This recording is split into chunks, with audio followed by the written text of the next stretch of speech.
걸어가신 하나님 아버지, 하나님이 찾으시는 제사는 상한 심령이라 말씀하신 하나님, 오늘 우리가 이 나라 민족을 가슴에 품고 상한 심령으로 주 앞에 예배하며 나아가오니 우리의 예배를 기쁘게 받아 주옵소서. 이 땅을 주께서 긍휼히 여겨주셔서 다시금 부르짖어 기도하며 간구하는 하나님의 백성의 기도를 외면하지 아니하시고, 하나님 우리의 기도에 오늘도 응답하시는 살아계신 하나님의 그 크신 사랑과 은혜로 말미암아 하나님 이 땅의 구석구석에서 주를 위하여 흘리는 눈물이 있게 하시고, 하나님 앞에 올려드리는 기도의 향기가 있게 하여 주옵소서. 우리 이 전이 하나님의 마음을 시원케 하는, 주여 하나님, 하나님의 코에 진동하게 되는 하나님 믿음의 향기가 충만한 전이 될 수 있도록 인도하여 주옵소서. 우리를 통해서 이 땅에 소망이 되게 하시고, 하나님의 능력으로 하나님 이 땅에서 여전히 믿음으로 살아가는 하나님의 세상의 권력 앞에, 그 부와 아버지 하나님의 주님 죄의 유혹 앞에 무릎 꿇지 않는 남은 자들로 살아갈 수 있도록 오늘 우리에게 말씀의 은혜를 도하시고, 생명 되신 예수 그리스도가 오늘 우리를 친히 이끌어가심을 바라보게 하여 주옵소서. 오늘 우리의 예배 가운데 오직 주의 성령께서 함께 하시고 인도하시고 영광 받으실 줄 믿사오며 예수님의 이름으로 기도하옵나이다. 아멘. 네, 우리 앉으시며 옆 사람과 그렇게 인사했으면 좋겠습니다. 당신이 이 나라의 소망입니다. 네, 제가 무슨 이 나라의 소망까지 됩니까? 그러나 하나님은 하나님 앞에 나온 그 한 사람을 그 나라와 민족의 소망으로 삼으시는 줄 믿습니다. 네, 오늘 말씀 나누기 전에요, 교회 소식 먼저 함께 나누게 되면요, 계속해서 우리 지금 대각성 전도운동 기간 중에 있습니다. 한 영혼을, 또 한 가정을 그렇게 가슴에 품고, 또 목장이, 또 개인이 함께 기도하며 또 아름다운 팀워크를 이뤄서 그렇게 한 영혼을 하나님이 기뻐하시는 영혼 구원의 자리로 이끌어갈 수 있는 우리 아름다운 교회 공동체가 되기를 소망하고요. 담임 목사님, 이제 내일까지 가나지방의 목회자 가족 수양에 또 함께 참석하고 계십니다. 안전한 길이 되고, 또 많은 목사님들이, 가나지방의 목사님들이 또 편안한 쉼과 또 재충전의 시간이 될 수 있도록 기도해 주시고요. 금요일까지 오상선 전사님이 사랑의교회가 주최해서 진행하는 칼 세미나, 평신도 제자훈련 지도자 훈련 과정을 계속해서 참석하고 있습니다. 큰 은혜가 있도록 계속 기도해 주시면 감사하겠습니다.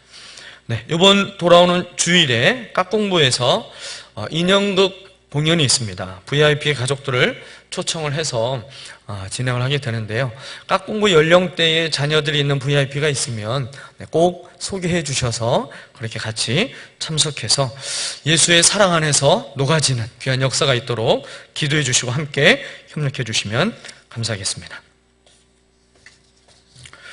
네, 오늘 함께 나누실 하나님 말씀은 에스라서입니다. 에스라서 10장, 에스라서 10장 1절로 5절까지 말씀을 한 절씩 교독하며 봉독하도록 하겠습니다. 에스라서 10장 1절로 5절까지입니다. 에스라가 하나님의 성전 앞에 엎드려 울며 기도하여 죄를 자복할 때에 많은 백성이 크게 통곡하며 이스라엘 중에서 백성의 남녀와 어린 아이의 큰 무리가 그 앞에 모인지라.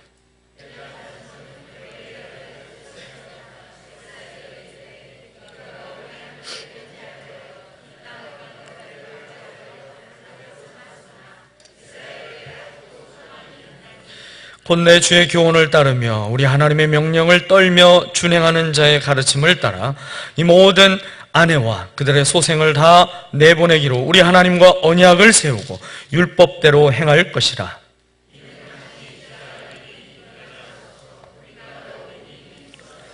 오절 같이 합니다. 이에 에스라가 일어나 제사장들과 레위 사람들과 온 이스라엘에게 이 말대로 행하기를 맹세하게 하며 무리가 맹세하는지라. 아멘. 어제 1층 사무실에 잠깐 내려가는데 윤주영 전사님이 저에게 너무 재밌는 게 있다고 그런데 좀 가슴 아프지만 너무 재밌어서 빵 터진 게 있다고 그러면서 저에게 한 가지를 보여줬습니다. 박원순 시장이 아마 올려서 많은 사람들에게 더 화제가 됐던 한 사진이 있어요. 인터넷에 초등학교 6학년의 10월 평가 시험에서 오답 사진이 화제가 돼서 그렇게 보였습니다. 문제는 이런 거였습니다. 주관식으로 답을 쓰는 거였어요. 문제는 국가 살림을 위한 돈을 어디에 어떻게 나누어 쓸지 계획한 것이다. 이것은 무엇을 설명한 글인가 해서 이것은 무엇에 대한 정의인지를 적어야 돼요. 정답은 국가 예산이에요. 그런데 이 초등학생이 오답을 적었죠. 뭐라고 적었어요? 최순실. 국가 살림을 위한 돈을 어디에 어떻게 쓸지 계획하는 것은 최순실이 하는 거다. 이렇게 이제는 초등학생들도 알게 된 참 부끄러운 현실을 개탄해하면서 이게 웃지만 웃을 수 없는 그 모습을 올려서 많은 사람들이 보게 됐죠. 네, 하루 종일 아마 그 뉴스를 접하고 그 기사를 접했기 때문에 그걸 또 이 앞에서 제가 반복하게 되면 또 답답한 마음이 들어갈 수 있기 때문에 많이 하지는 않겠습니다.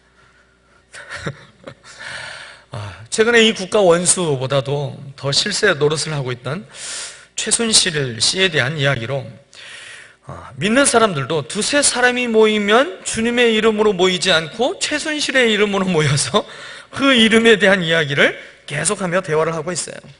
순실, 이름은 참 순수하고 참 순박해 보이는데 참 그 안에 얼마나 악한 것들이 가득했는지, 그것도 그냥 순실이 아니라 최순실. 제가 이 최순실로 삼행시를 지어봤습니다. 이 시대의 자화상을 보여주고 지금 이 말세라는 것을 아주 명확하게 보여주고 있는 이름이라는 느낌을 가지게 됐어요. 오늘 한번 띄워주시죠. 최고 정점을 찍는구나. 순전함을 실종한 이 시대의 모습. 뭐 박수 칠 건 아니고요. 나름 제가 그냥 그렇게 생각을 해봤어요. 순전함을 잃어버렸을 때에 이 땅의 정치가 순전함을 잃어버리고, 교육이 순전함을 잃어버리고, 법이 순전함을 잃어버리고, 종교가 순전함을 잃어버리게 되면 어디까지 추악하고 더러워지고 그 욕심이 어디까지 삼킬 수 있는지 그 끝을 알 수 없는 아주 그러한 적나라한 죄의 실체를 보여주고 있지 않습니까? 연일 보도되는 뉴스를 보면서 뉴스 자체에도 실망이 되고 또 뉴스 내용을 계속 보게 되면 마음에 분노가 계속 일어나는 것을 경험하게 됩니다. 속보라고 해서 이렇게 자꾸 뜨게 되더라고요. 속보. 그러면서 이제 내용들을 쭉 보게 되니까 이런 게 어떻게 속보라고 할 수가 있나. 속보라고 하는 그 뉴스의 수준이 너무나도 실망이 된 것들이 많이 있었어요. 그래서 속보라는 두 글자로도 이행시를 지어봤습니다. 자, 오늘 한번 띄워주시죠. 속았다. 보지 말걸. 최순실이 곰탕을 먹었다는 것이 그게 왜 속보가 되는지, 그거를 하나도 남김없이 먹었다는 것이 그게 왜 속보가 되는 건지, 사람들의 마음을 더 속상하게 하는 것, 자꾸만 속상하게 하는 그 뉴스가 속보였어요. 이 사건 때문에 지금은 그냥 적당히 묻어가면서 대충 넘어가고 있는 일련의 비리와 사건, 사고들도 너무나 많이 있게 되죠. 여러분, 안 그래도 지금 우리는 너무도 시끄럽고 불안한 세상 속에서 살아가고 있습니다. 저 이스라엘의 모수를 탈환하기 위해서 지금 전쟁이 아주 치열하게 진행이 되고 있어요. 세계 곳곳에서는 가난과 질병으로 죽어가는 사람들이 너무나도 많이 있습니다. 때 아니니 가을 한파, 라니냐 현상으로 인해서 계속해서 올겨울 그 어느 때보다 또 추울 것이라고 하는 예보를 들으며 우리는 또 마음의 각오를 단단히 하고 있죠. 북한의 미사일은 하루가 멀다 하지 않고 성공할 때까지 계속 발사 시험을 하고 있고, 당장이라도 전쟁이 일어날 것처럼 이 한반도 주변은 계속해서 무장되어 있는 여러 비행기와 배들로 가득하고 있어요. 그런데 그 상황 속에서도 여전히 수능 시험을 준비하고 있는 수험생들, 우리의 삶은 끊임없이 계속해서 잡히지 않는 이 시장 경제와 그리고 주택 문제, 그리고 지난 주일 보셨죠? 자기들이 마치 세상에 비친 것처럼 노란 옷을 입고 노란 풍선을 들고 자기들이 진짜 진리의 빛이라고 이야기하면서 노란색을 입고 돌아다니는 거죠. 그리고 마치 여리고 작전을 하듯 이 강동구 일대를 쭉 지나가면서 특히 저 명성교회를 향하여 가면서 이들이 침묵하며 계속해서 행진을 하잖아요. 온갖 이단 사이비들의 포교 활동들이 우리 주변에서 판을 치고 있습니다. 설교를 준비하다가 성경 말씀도 기억이 안 나면 또 성경 말씀만 있는 사이트 들어가서 검색도 하고 그러는데, 들어가기 위해서 이제 검색 포털 사이트에 메인으로 뜬 것이 안 보여야 되는데 이게 자꾸 보이더라는 거죠. 그게 한번 딱 봐서 클릭하고 들어가서 계속 뉴스의 꼬리에 꼬리를 물고 있는 그 뉴스를 계속 보다 보면 이게 시간을 좀 먹는 벌레 같더라고요. 잠깐 들어갔다가 나온 것 같은데 20-30분이 후딱 지나가서 이거 진짜 이 금 같은 시간을 내가 또 마음에 분노가 가득하게 하는 이 뉴스를 접하는데 시간을 또 버렸구나. 제가 아주 속상한 시간을 오늘 여러 번 겪게 됐었는데, 여러분, 그 뉴스를 볼 때마다 우리의 가슴이 끓다가 못해서 점점 먹먹해지고 점점 깊은 탄식이 배어나오는 그 한숨만 우리에게 나오게 되지 않고 있습니까? 여러분, 그 어느 때보다 우리는 두려움과 염려 속에 사로잡혀 살아가고 있는 이 시기입니다. 이 시기에 도대체 어떤 말씀을 전해야 할까? 무엇을 설교해야 되고 무엇을 외쳐야 되나? 제가 참 많이 고민하게 됐어요. 지금 많은 사람들이 여러 단체에서 수많은 사람들이 시국 선언을 하고 있는 이때에, 수많은 사람들이 저 청와대를 향하여서 부르짖고 있는 이때에, 수많은 사람들이 자기 자신이 심판자가 되어서 그렇게, 어떤 사람은 돌을 들고 있고 어떤 사람은 죄송합니다 개똥을 들고 있고, 그렇게 하면서 누군가를 향하여서 자신의 죄는 다 뒤로 하고 더 큰 죄가 있는 저들을 향하여서 그것을 던지기 위해서 그렇게 분노하고 있는 사람들로 가득한 이때, 수많은 사람들이 자신을 기준으로 삼으려고 하는 이때에 과연 믿는 사람들은 우선순위를 무엇을 해야 될 것인가? 하나님이 지금 이 나라 민족을 바라보시며 진짜로 원하시는 것은 무엇일까? 교회를 향하여서 지금 가장 원하시는 것이 무엇일까를 생각하다가 마치 호수에서, 그 깊은 호수 바닥에서 누군가 묻어두었던 편지가 담겨져 있는 병이, 뚜껑이 닫혀져서 공기가 있는데 그게 깊이 호수 바닥에 묻어놨는데 그게 어느 순간 물 수면 위로 올라오듯이 뭔가 하나가 제 마음속에서 올라오는 걸 느끼게 됐어요. 그래서 제가 그 병 뚜껑을 열고 그 안에 있는 작은 쪽지에 있는 글을 보게 됐습니다. 그 안에는 두 글자가 적혀 있었어요. 그것이 바로 소망이었습니다. 소망. 지금 이러한 때에 교회에서 외쳐져야 될 하나님의 음성이 무엇일까? 지금 이 시대에 교회를 통하여서 이 세상에 전해져야 될 하나님의 마음이 무엇일까? 여전히 믿는 자들의 입술에서, 여전히 믿는 자들의 마음속에 꺼지지 않는 등불처럼 계속해서 켜져 있어야 될 것이 무엇일까? 그것이 바로 소망이었어요. 여러분, 이 시대 교회마저 소망을 이야기하지 않고 선포하지 않게 된다면 지금 이 시대는 믿음이 완전히 흔들리고 무너진 시대입니다. 이 나라의 민족은 도대체 그럼 누굴 믿어야 되는 것이냐? 도대체 누굴 믿고 우리가 따라가야 되는 것이냐? 믿음이 완전히 무너져 있는 시대예요. 사랑이 오염되어졌습니다. 그 순결함을 완전히 잃어버렸어요. 자신을 향한 사랑으로만 그 사랑이 작동하고 있기 때문에 다른 사람의 아픔에 대해서는 점점 무감각해진 이 시대를 살아가고 있어요. 소망을 잃었습니다. 방황하고 있는 세상 사람들에게 여전히 우리가 외쳐야 될 것은 하나님이 소망이 되시고 교회가 그 소망의 통로가 되는 것이고, 그 소망의 열매는 바로 오늘도 믿음으로 살아가고 있는 저와 여러분이 소망의 열매가 되고 있다는 것을 그들에게 보여주지 않고 들려주지 않게 된다면, 여러분, 이 나라 민족은 더 깊은 죄악이 이 나라 민족을 삼키게 될 것이라는 마음이 제 마음속에 들게 됐어요. 그래서 성경에 이스라엘 역사 속에서 가장 깊은 절망과 실망이 극에 달았던 시기에 소망을 이야기한 사람, 오늘 그 한 사람, 저도 이 사람에 대해서 오늘 설교를 준비하면서 아주 특별하게 더 보게 돼서 참 은혜가 됐었는데요. 우리가 스가랴는 들어봤고 스바냐는 들어봤는데 스가냐는 처음 들어보신 분들도 많이 있을 거예요.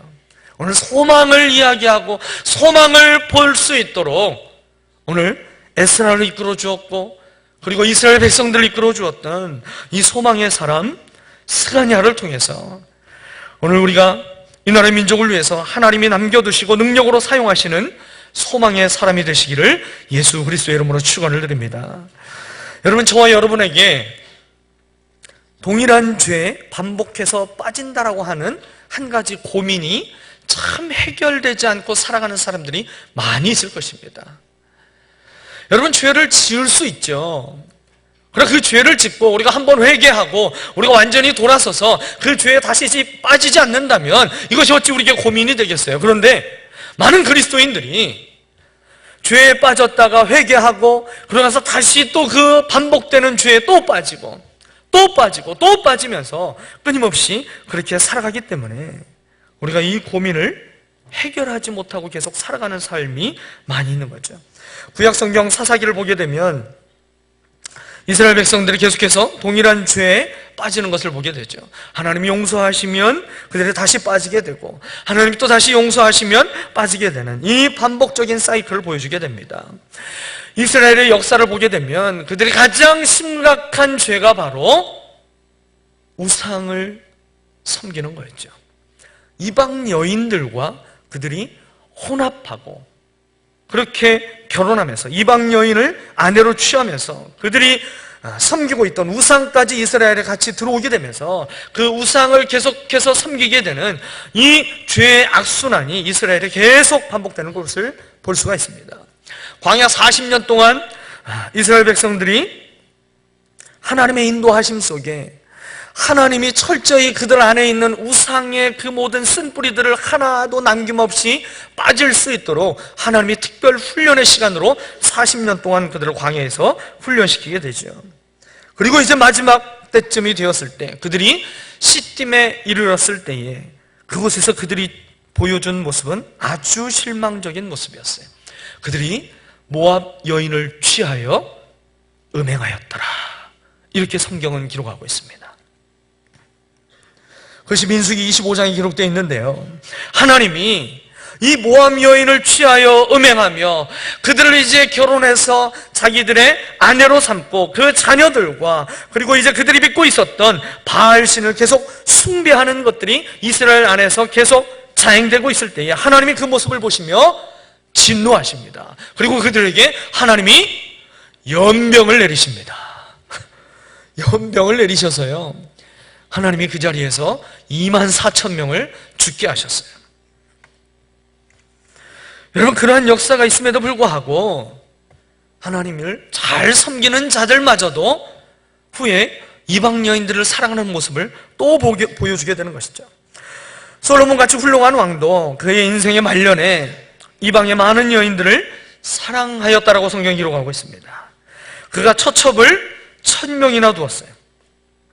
여러분, 이렇게 되다 보니까 이방 여인들이 그 이방신을 이스라엘에 다 들여와서 그들이 믿는 그 이방신들을 위해서 산당이 하나 둘씩 늘어가게 된 거죠. 하나님의 진노를 초래하게 됩니다. 결국 솔로몬 왕이 죽고 난 이후에 이스라엘은 어떻게 됩니까? 둘로 나눠지게 됩니다. 이러한 스토리가 열왕기상 11장에 기록되어 있죠. 근데 이 죄가요, 참 끈질기게 이스라엘 역사 속에 계속 등장하게 됩니다. 오늘 말씀의 본문이 되는 이 에스라서를 보게 되면, 에스라서 9장과 10장에 보게 되면 유다 백성들이 하나님의 이 죄에 대한 징계를 하나님께서 이제 그들의 멸망으로 하나님의 징계를 하시고 나서 이제 그들이 바벨론에서 70년의 노예 생활을 하고 돌아오게 됩니다. 70년의 노예 생활을 하고 돌아왔으면 좀 정신을 차려야 되잖아요. 그런데 70년의 노예 생활을 하고 그들이 이제 수르바벨을 통해서 먼저 1차 귀환을 한 이후에, 그리고 나서 80년이 지난 뒤입니다. 그런데도 여전히 이 이방 여인을 취하고 우상을 섬기는 모습이 반복되더라는 거예요. 이 모습이 구약의 마지막 선지자인 말라기도 여전히 그 죄악을 책망하고 있는 것을 볼 수가 있습니다. 말라기에서 2장 11절과 12절 보게 되면 이렇게 기록되어졌죠. 유다는 거짓을 행하였고 이스라엘과 예루살렘 중에서는 가증한 일을 행하였으며 유다는 여호와께서 사랑하시는 그 성결을 욕되게 하여 이방신의 딸과 결혼하였으니 이 일을 행하는 사람에게 속한 자는 깨는 자나 응답하는 자는 물론이요 만군의 여호와께 제사를 드리는 자도 만군의 여호와께 제사를 드리는 자도 만군의 여호와께 제사를 드리는 자도 여호와께서 야곱의 장막 가운데서 끊어버리시리라. 이 일에 예외가 없었다라는 거예요. 종교 지도자들마저 이 악행에서 자유할 수가 없었다라는 겁니다.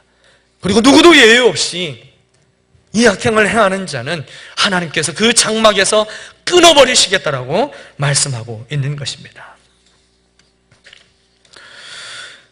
여러분, 우리가 예수 믿는 하나님의 백성이라 하면서도 우리가 동일한 죄에 반복해서 빠지다 보면 누구에게나 두 가지 현상이 찾아오게 됩니다. 하나는 마귀의 조롱을 받게 되고, 다른 하나는 하나님의 진노를 두려워하는 마음을 가지게 됩니다.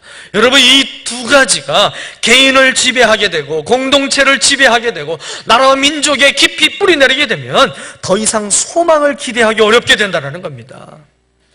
제가 여러분께 한번 질문하겠습니다. 여러분, 지금 이 나라의 민족을 바라보면서 이 대한민국의 모습을 바라보시며 소망이 있다고 생각하십니까?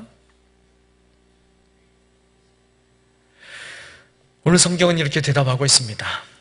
아직도 소망이 있나니, 아직도 소망이 있나니. 엘람 자손 중에 여이엘의 아들 스가냐라고 하는 사람이 에스라에게 한 말 가운데 아주 가슴을 뜨겁게 하는 그 말이 있었어요. 본문 2절 말씀에 기록되었었죠. 엘람 자손 중 여이엘의 아들 스가냐가 에스라에게 이르되 우리가 우리 하나님께 범죄하여 이 땅 이방 여자를 맞이하여 아내로 삼았으나 이스라엘에게 아직도 소망이 있나니, 이스라엘에게 아직도 소망이 있나니. 스가냐는 이렇게 죄악이 반복되고 있는 상황 중에서도 아직도 소망이 있다고 말씀하고 있습니다. 포로 귀환한 백성들의 죄악을 우리가 잊지는 않았지만 9장 2절 말씀에 아주 잘 기록되어 있어요. 9장 2절 보니까 이렇게 기록됐습니다. 그들의 딸을 맞이하여 아내와 며느리로 삼아 거룩한 자손이 그 지방 사람들과 서로 섞이게 하는데 방백들과 고관들이 이 죄에 더욱 으뜸이 되었다 하였더라. 이 더러운 죄악을 행하는 일에 방백들과 고관들이 더욱 으뜸이 되었다라고 했어요. 정치 지도자들과 종교 지도자들이 하나님을 거역하는, 하나님의 그 믿음의 순결성을 더럽히고 있는 이 부패하고 더럽게 만드는 일에 가장 으뜸이 되었다라고 그랬어요. 여러분, 이 땅이 왜 소망이 없다고 생각하십니까? 정치 지도자들의 부패를 바라보며, 종교 지도자들의 부패를 바라보며 여러분, 우리가 그 마음을 품게 되는 거 아닙니까? 오늘 에스라도 마찬가지였어요. 하나님 앞에 그가 겉옷을 찢고 그의 속옷마저 찢어버리며 그의 머리털을 뜯으면서 하나님 앞에 회개하며 두 손 들고 기도할 때에 그가 그렇게 기도하고 있는 겁니다. 하나님, 이 땅의 방백들과 고관들이 가장 으뜸이 되어서 이 죄악의 선봉장에 서 있습니다. 모범이 되어야 될 사람들이 가장 부패하고 더러운 그 죄악에 앞장서고 있습니다. 그런데요, 이런 상황에서 스가냐가 소망을 이야기하고 있어요. 소망을. 여러분, 이 소망이 아무 근거도 없이 자기 체면처럼 내뱉고 있는 낙관론이 아니라는 걸 알아야 돼요. 지금 스가랴가 하는 말은 확고한 근거를 가지고 있는 소망이 되는 것입니다. 여러분, 어떻게 절망적인 상황에서 우리가 소망을 가질 수 있고, 이 소망의 근거가 도대체 무엇이고, 소망을 회복할 수 있는 길이 무엇인지 오늘 우리 함께 읽은 이 에스라서 10장에서 우리에게 가르쳐주고 있는 것입니다. 먼저 기억해야 될 것은 죄에 대한 회개 없이는 이 소망은 회복될 수 없다라는 겁니다. 철저하게 죄에 대한 회개 없이는 소망의 회복은 기대하기 어렵다라는 거예요. 여러분, 이것이 하나님이 우리에게 원하시는 첫 번째 교훈이 되는 것입니다. 여러분, 소망을 파괴하는 것은 죄입니다. 아무리 소망이 많고 아무리 꿈이 많은 사람이라 할지라도 그의 인생에 점점 누군가에게 감추고 싶은 죄가 그 삶에 하나둘씩 쌓여가게 되면 여러분, 그 사람의 소망은 점점 신기루로 바뀌게 되는 겁니다. 절대 그 소망을 이룰 수 없게 되는 거예요. 하나님이 창세기에서 아담과 하와를 창조하시고 그들과 언약을 맺으시게 되죠. 너희가 선악과를 다 먹지 말아라. 먹는 날에는 정령 죽으리라 말씀했습니다. 그런데 이 말씀을 우리가 이해할 때 이 말씀을 달리 보게 되면 선악과만 먹지 않으면 죽지 않고 영생할 수 있게 된다는 거죠. 이것을 먹게 되면 너희가 정령 죽게 된다. 먹지 않으면 정령 하나님과 영원히 살아가게 된다는 거죠. 그러나 어리석게도 하와는 뱀의 유혹을 받아서 그 선악과를 먹고 그의 남편 아담에게도 주어서 먹게 됩니다. 하나님을 향한 불순종과 교만이 시작되는 것이죠. 이 인류의 죄가 그때로부터 시작이 되고 사망이 온 인류를 지배하게 된 것입니다. 여러분, 그 결과로 우리에게 선언된 것은 로마서 6장 23절 말씀을 통해서 사도 바울이 이 죄가 얼마나 무서운 것인지, 이 죄라는 것의 실체가 무엇으로 열매를 맺고 있는지 분명하게 가르쳐주고 있죠. 죄의 삭은 사망이라고 분명히 선언하고 있습니다. 여러분, 죄로 말미암아 하나님과의 그 영적인 생명선이 단절되기 때문에 우리가 생명의 상태가 되지 못하고 사망의 상태로 하나님과의 단절된 상태에 놓여지게 된다는 것입니다.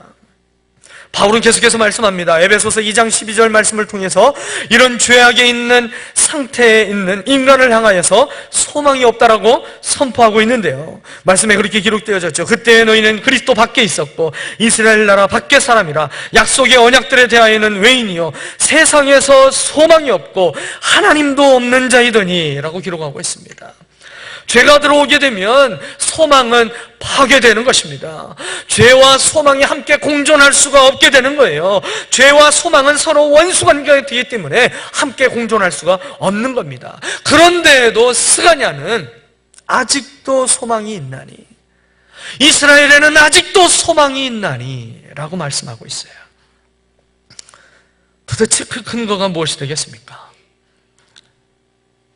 하나님의 어떠한 성품이 있기에 이 스가랴가 그 죄악으로 가득한 이스라엘을 향하여서 아직도 소망이 있다고 말씀할 수가 있었을까요? 성경을 보면 하나님의 성품을 이야기할 때에 하나님의 공의와 하나님의 사랑을 우리가 발견할 수 있게 되는 것이죠. 시편 130편 3절과 4절 말씀을 통해서 오늘 이 스가랴가 하나님 앞에 소망을 이야기할 수 있는 그 소망의 근거를 알 수 있는 말씀이 기록되어졌습니다. 3절 4절 말씀 우리 같이 한번 읽어볼까요? 시작. 여호와여, 주께서 죄악을 지켜보실진대 주여 누가 서리이까? 그러나 사유하심이 주께 있음은 주를 경외하게 하심이니이다. 사유하심이 주께 있음은 주를 경외하게 하심이니이다. 여러분, 여기서 사유하심이라는 말씀이 바로 영어 성경으로 보게 되니까 forgiveness라는 거예요. forgiveness. 여러분, 뭐예요? 용서하신다라는 거예요. 하나님은 그 은혜와 자비가 한이 없으신 분이기 때문에 아무리 그 민족이 죄악이 가득할지라도 사유하심이 주께 있기 때문에 그 죄에서 돌이켜서 주를 경외하도록 우리를 바꿔주신다는 겁니다. 여러분, 국회에서 청문회를 하게 되면 한 사람을 세워놓고 수많은 사람이 질문 공세를 하게 됩니다. 근데 지난번 어떤 국회의원은 보게 되니까 너무 자신의 무지를 드러내며 질문을 하다가 오히려 무지하고 용감한 자로 그렇게 유명해진 한 국회의원도 있긴 하는데, 대부분은 참 날카로운 질문으로 사람을 마치 발가벗겨 놓은 것처럼 모든 비리들을 다 드러내면서 참 부끄럽게 만들게 되죠. 제가 공군에서 공군 본부교회에서 사역을 했다고 말씀을 드렸었죠. 그곳에서 매년 시즌이 있죠. 진급 시즌. 이 진급 시즌만 되면 정말 시비가 교차하는 것들을 계속 보게 됩니다. 그런데요, 어떤 사람이 진급할까 봤어요. 그리고 그분들에게 물어봤어요. 도대체 저분이 왜 진급이 됐습니까? 제가 볼 때에는 이분이 인격도 훌륭하고, 글쎄 부대에서는 어떻게 지낼지 몰라도 참 훌륭하신 분 같은데 이분이 왜 안 되고 왜 저분이 됐습니까? 그때 그렇게 이야기를 하더라고요. 진급은요, 누가 더 뛰어난 사람이 되느냐, 이게 진급이 아니에요. 저한테 그렇게 얘기해 주더라고요. 그러면서 진급 심사에 딱 들어가게 되면 모든 사람의 흠을 다 끄집어 옵니다. 심지어 위아래층 사는 사람의 이야기까지 다 들어와서요, 저 집이 소리를 내면서 싸운 적이 있으면 부부싸움을 힘으로 잡아서 가정관계가 원만하지 않고 가정이 평탄하지 못하기 때문에 그래서 부대 근무에 집중하기 어려운 사람이다, 이런 흠을 잡는 거예요. 자녀들이 뭔가 문제를 일으키게 되면 그러면 자녀 문제로 인해서 집중할 수 없는 사람입니다. 나라에 온전히 충성할 수 없습니다. 이런 흠을 잡는 거죠. 그래서요, 진급 심사에 들어가게 되면 누가 더 흠이 적냐를 가지고 진급 대상에서 진급자를 결정한다는 거예요. 물론 그 배후에는 여러 가지 정치적인 것도 있죠. 이 사람이 호남 출신이냐, 어디 출신이냐, 어느 학교 출신이냐, 여러 가지 다 이제 보기도 되는데, 대부분은 누가 완벽하냐가 아니라 누가 흠이 적냐예요. 여러분, 하나님 앞에 서면 누구든 다 마찬가지가 되겠죠. 하나님이 우리의 모든 것을 다 아시기에 하나님이 감찰하시고 하나님이 세워놓은 청문회에 여러분, 누가 감히 떳떳하게 서 있을 수 있는 사람이 있겠습니까? 하나님은 공의의 하나님이십니다. 우리의 모든 죄악을 다 알고 계시는 분이에요. 그러나 하나님께 사유하심이 있다라고 오늘 말씀은 분명히 기록하고 있습니다. 죄에 대해서 벌을 받을 사람도 하나님은 사유하시고 용서하셔서 하나님을 경외하게 하시는 하나님이시라는 것입니다. 시편 130편 7절 8절은 계속해서 또 이어서 말씀하고 있죠. 이스라엘아, 여호와를 바랄지어다. 여호와께서 인자하심과 풍성한 속량이 있음이라. 그가 이스라엘을 그의 모든 죄악에서 속량하시리로다. 그렇게 기록하고 있습니다. 하나님이 죄에 대해서 처벌하시는 공의의 하나님이시지만 죄에 대해서 사유하시는 은혜의 하나님이시라고 하는 이 사랑의 속성이 있기 때문에 우리가 은혜의 하나님을 의지하여서 우리가 여전히 죄악이 반복되고 가득한 상황임에도 불구하고 이 나라와 민족을 바라보며 그렇게 믿었던 사람마저 다 그 죄악에 무너질지라도 소망을 가질 수 있도록, 하나님은 우리에게 소망을 이야기할 수 있도록 이 스가랴를 통해서 우리에게 가르쳐주고 있는 것입니다. 이 사실에 대해서 사랑의 사도 요한도 같은 말씀을 기록하고 있죠. 요한일서 1장 9절 말씀을 통해서 만일 우리가 우리 죄를 자백하면 그는 미쁘시고 의로우사 우리 죄를 사하시며 우리를 모든 불의에서 깨끗하게 하실 것이요. 하나님은 우리가 마땅히 받아야 될 그 죄값을 독생자 예수 그리스도에게 다 쏟아 부으셨어요.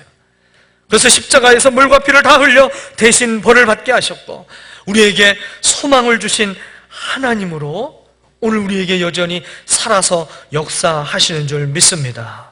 여러분, 그러므로 인간은 오직 예수 그리스도 안에서만 죄사함을 받을 수 있는 것이고 참된 소망을 가질 수 있는 존재가 되는 것을 믿으시기를 바랍니다. 디모데전서 1장 1절 말씀에는 이렇게 기록되어졌습니다. 우리 구주 하나님과 우리의 소망이신 그리스도 예수, 우리의 소망 되신 그리스도 예수라고 말씀하고 있어요. 소망은 오직 그리스도 예수님께 있다라고 말씀하고 있는 것입니다. 예수님을 떠나서는 인간에게는 아무런 소망이 없다라는 거예요. 데살로니가 후서 2장 16절 말씀에도 말씀합니다. 우리 주 예수 그리스도와 우리를 사랑하시고 영원한 위로와 좋은 소망을 은혜로 주신 하나님 우리 아버지께, 하나님 아버지께서 우리를 사랑하시고 우리에게 좋은 소망을 주시는데, 우리가 자격이 있어서 주시는 것이 아니라 그것을 은혜로 주셨다라고 그랬어요. 소망을 받을 만한 자격이 있어서가 아니라 자격이 있다고 그냥 여겨주셔서 우리에게 좋은 소망을 주신다라는 겁니다. 여러분, 죄 가운데 그냥 거하고 하나님을 계속해서 반역하는 가운데 있으면 우리의 인생은 소망이 없게 되는 겁니다. 그러나 그리스도 예수를 우리가 구주로 믿고 하나님께 누구든 돌아오게 되면 그 사람에게 주시는 것은 하나님의 사유하심이에요. 미쁘시고 의로우신 그 하나님께서 우리를 모든 죄에서 구원하시는 그 하나님의 사랑, 그 하나님의 진노가 사라지게 되고 마귀의 조롱도 사라지게 돼서 여러분, 우리에게 살아있는 산 소망으로, 그 소망이 능력으로 우리의 삶에 역사하게 되는 줄 믿으시기를 바랍니다. 오늘 에스라 앞에 나온 이 소망의 사람 스가랴, 이 소망의 사람 스가랴, 이 한 사람을 통해서 모두가 보지 못하고 있었던 그 하나님의 소망을 보게 했습니다. 그래서 에스라와 이스라엘 민족을 회복의 자리로 나아가도록 만들었습니다. 여러분, 그렇다면 이 나라의 민족이, 그리고 교회와 가정이 우리 스가랴가 이야기하고 있는 소망을 회복하기 위해서 오늘 말씀이 주시는 교훈이 세 가지가 있는데요, 이 세 가지를 함께 나누고 오늘 말씀을 마치도록 하겠습니다. 여러분, 이 소망을 회복하기 위해서 먼저 우리에게 말씀이 우리에게 요구하고 있는 첫 번째는요, 죄악을 가지고 하나님 앞에서 울라는 거예요. 죄악을 가지고 하나님 앞에서 울어라.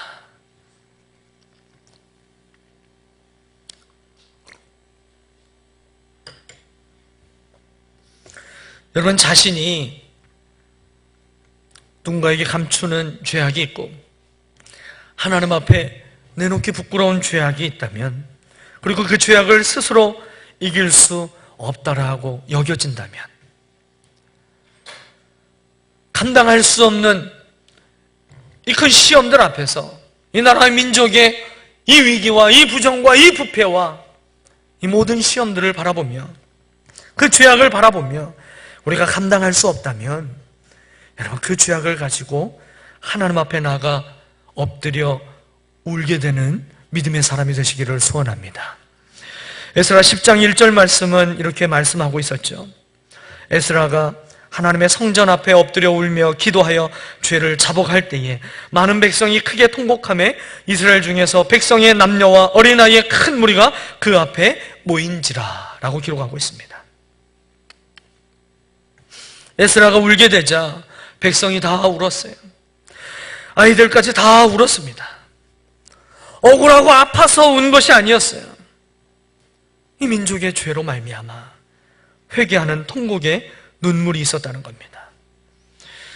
하나님, 우리가 하나님께 이 큰 은혜를 받은 민족인데, 하나님 이 민족에게 베풀어 주신 하나님의 그 큰 사랑과 은혜가 감당할 수 없는 그 은혜인데, 우리가 어떻게 이렇게까지 죄에 깊이 빠져 있을 수 있습니까?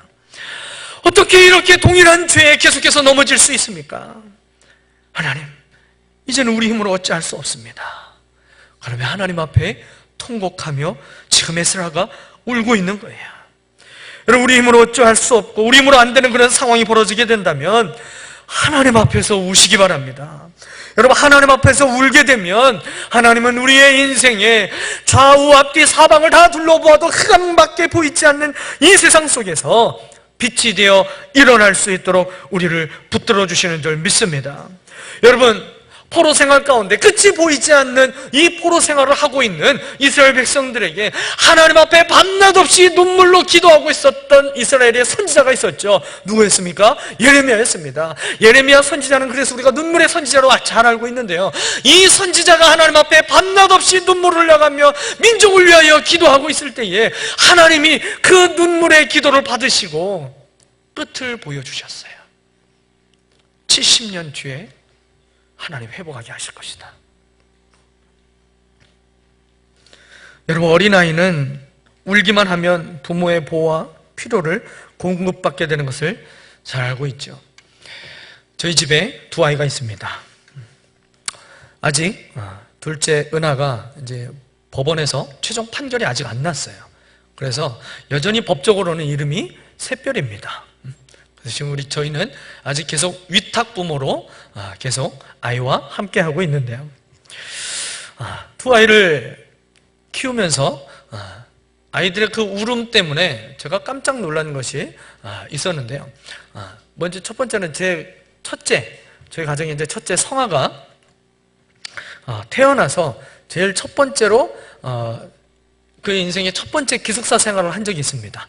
이제 산후조리원에 들어가면 아이들이 태어난 순서대로 이렇게 쭉 이렇게 작은 그 플라스틱 박스 침대 안에 아이들 한 명씩 태어난 순서대로, 거기 들어온 순서대로 1, 2, 3, 4, 5 쭉 있더라고요. 그 순서대로 쭉 돼 있는데 이제 맨 앞에 오면 이제 그 기숙사의 반장이 되는 거예요. 그래가지고 이제 반장이 되면 떡을 돌리는 이제 그런 풍습도 있어서 이제 떡도 돌린 적이 있었는데, 그 안에 이제 아이들이 이제 쭉 있습니다. 근데 참 신기하게 아이들의 울음소리가 제가 듣기에는 다 똑같아 보이는데 엄마들은 기가 막히게 알고 튀어나옵니다.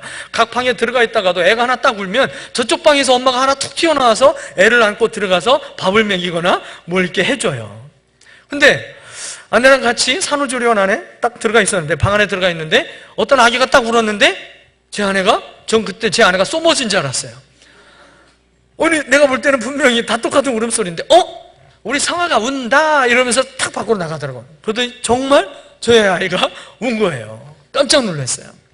아이의 울음소리를 그 어미는, 아버지들은 둔해가지고 잘 몰라요. 근데 엄마는 기가 막히게 알아차리더라고요.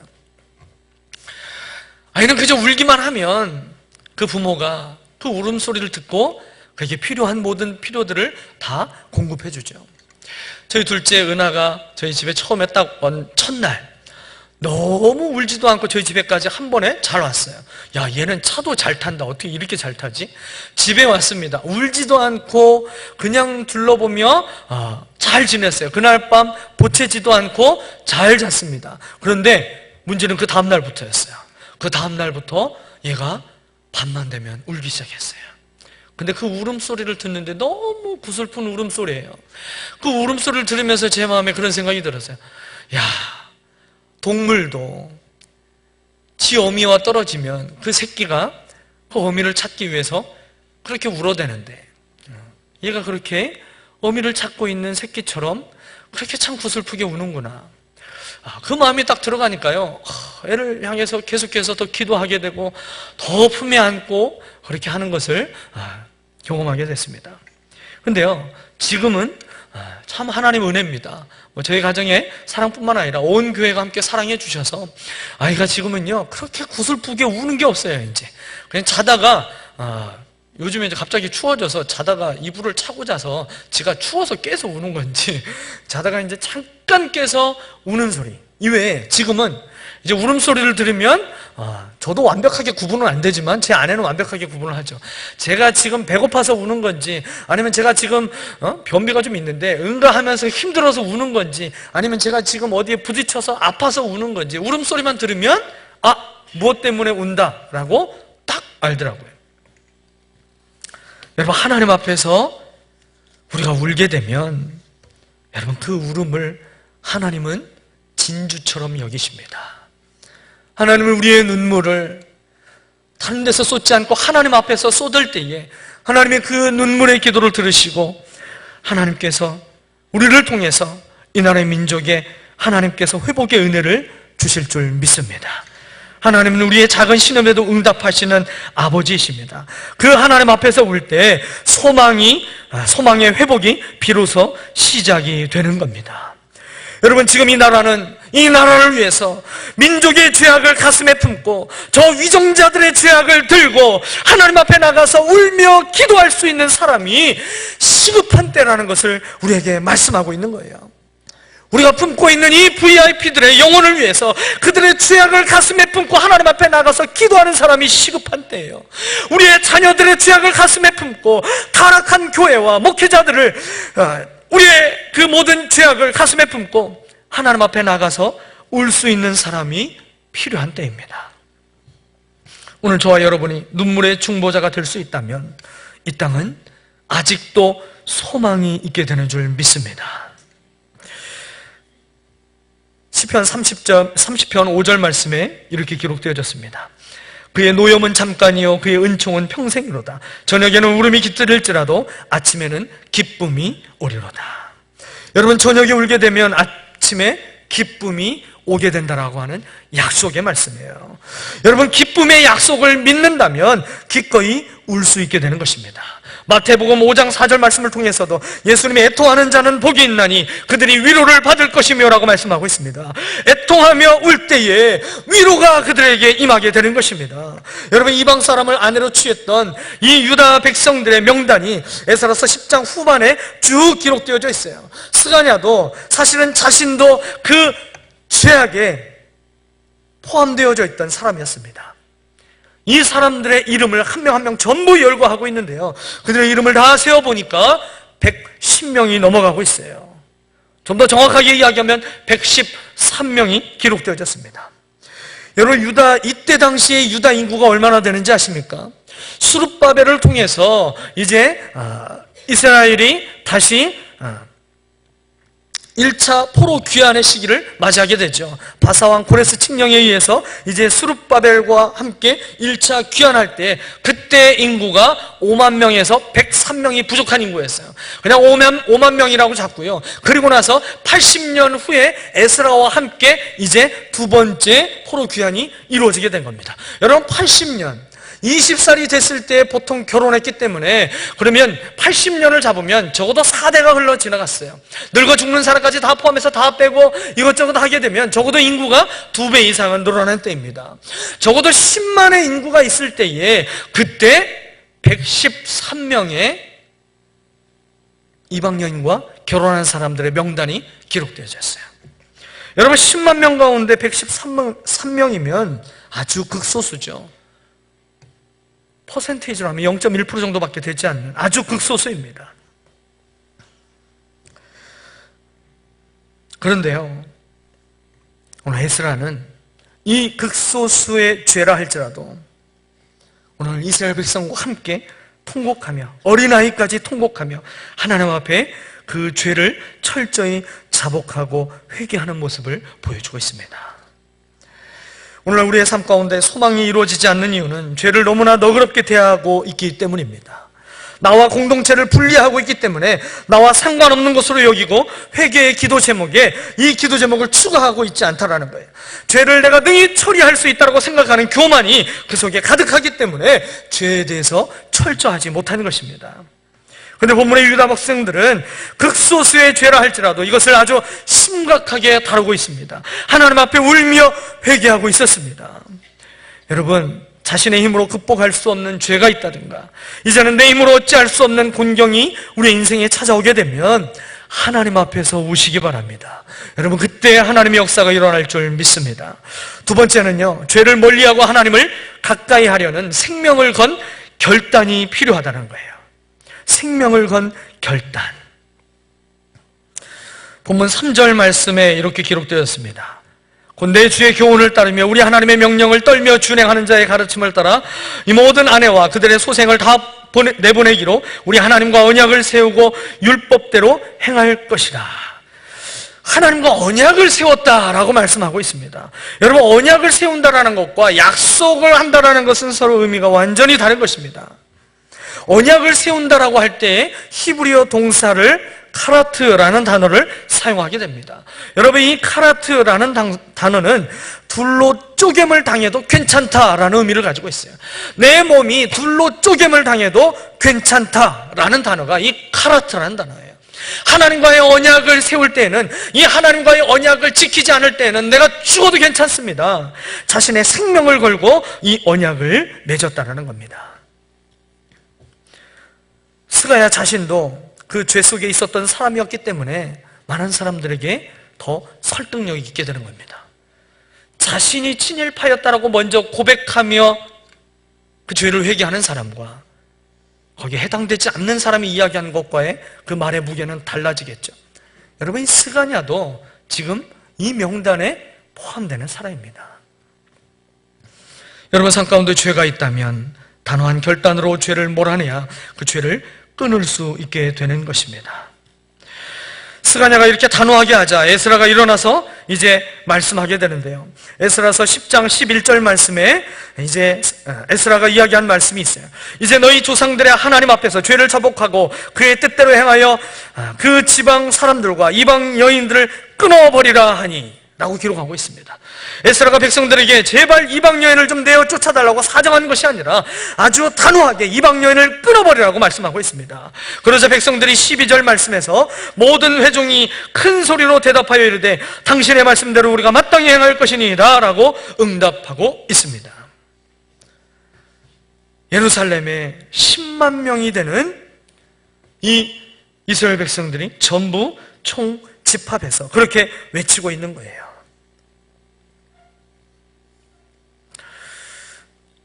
하나님은 우리 가운데 하나님이 싫어하시는 그 죄가 그것이 크든 작든 간에 우리 가운데 영향을 얼마나 끼치고 있든지 간에 그 죄로 인해서 하나님 앞에 나와서 그렇게 그 죄에 대한 결박을 완벽하게 멀리할 수 있도록 죄를 멀리하고 하나님을 가까이 하고자 하는 이 놀라운 믿음의 결단을 생명을 걸고 하기를 원하신다는 것입니다.